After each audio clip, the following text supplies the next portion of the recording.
Brought to you by खाता book. इनका tomorrow होना हो लेकिन हिसाब टुडे हो सकता है। हाँ? कैसे? भाई खाता आउट करो, खाता बुक डाउनलोड करो, ये ऑटोमेटिकली हिसाब करे, उधारी वापस लाए फटाफट। भेज दिया उसको हिसाब। खाता बुक, बिजनेस हुआ इजी। चीन ने नेपाल को अपने जाल में पूरी तरह से फंसा लिया है। सीमा पर भारत के खिलाफ तनाव को जन्म देकर अब चीन नई रणनीति बनाने में लग गया है। वो अब नेपाल के सहारे भारत की विभिन्न गतिविधियों पर नजर रखने की मंशा से काम कर रहा है और इसके लिए चीन ने नेपाल के बॉर्डर से लगे 7 जिलों के कई अहम इलाकों पर अवैध रूप से कब्जा कर लिया है, जैसा कि उसकी हमेशा से मंशा रही है। वो हमेशा से अपने क्षेत्र को फैलाने के लिए पड़ोसी देशों की जमीनों पर नजर गड़ाए रखता है। एक आंतरिक खुफिया एजेंसी की रिपोर्ट के मुताबिक चीन की यह हरकत सीधे तौर पर नेपाली कम्युनिस्ट पार्टी के लिए बेहद नुकसानदायक साबित हो सकती है।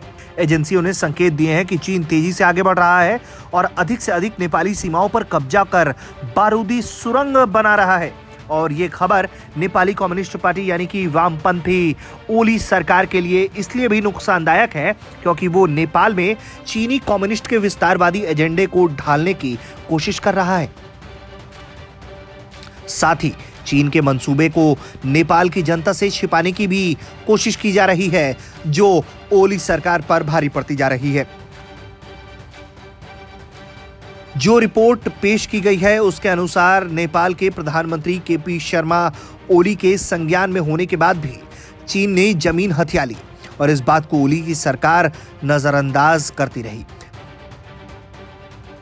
रिपोर्ट में कहा गया है नेपाल के जिले जो चीन की जमीन हड़पने की योजना के शिकार हैं उनमें डोलखा, गोरखा, दारचूला, हुमला, सिंधु पाल्चौक, सुंखवा सभा और रसुआ शामिल है।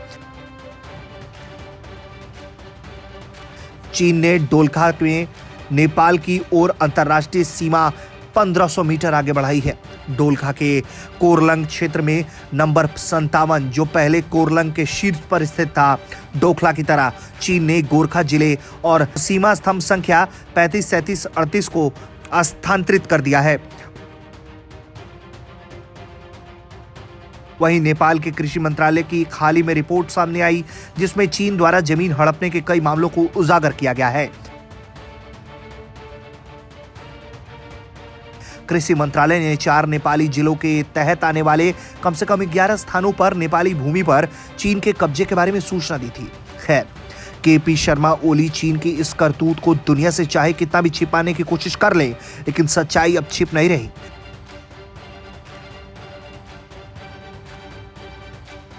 चीन के साथ नेपाल की वामपंथी सरकार की सच्चाई अब नेपाल की जनता के सामने आ चुकी है। ब्यूरो रिपोर्ट, भारत तक।